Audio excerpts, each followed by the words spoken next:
أعزائنا المشاهدين، مرحبا بكم. أنا أم علاوي وضيف اليوم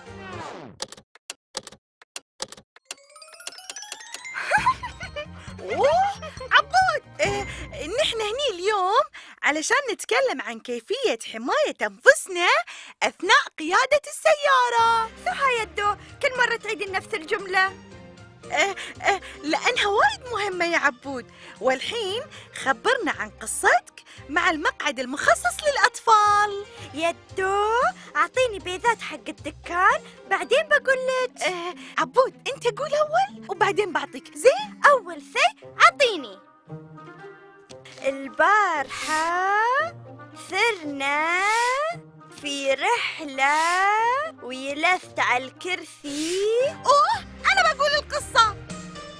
إحنا راجعين من الرحلة وانت يا عبود كنت زعلان علشان قلنا لك لازم تجلس على مقعد المخصص للأطفال، لكن نسينا نجلس القطوة في قفص المخصص لحماية الحيوانات الأليفة، لأن القطوة كانت مشاكسة أثناء رحلتنا.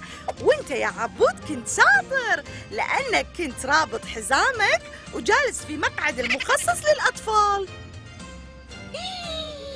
وفجأة شفنا الفيل واقف في الشارع. يا حليلها القطوة طارت من مكانها لأن ما كانت في القفص. والحين يا عبود عرفت ليش المقعد المخصص للأطفال مهم؟ عشان ما كسر جامة السيارة، حفاظاً على سلامتك وسلامة الجميع. عبود قول الجملة الأخيرة. أول شيء أعطيني بيضات وبقول لك أمانك في ربط حزامك.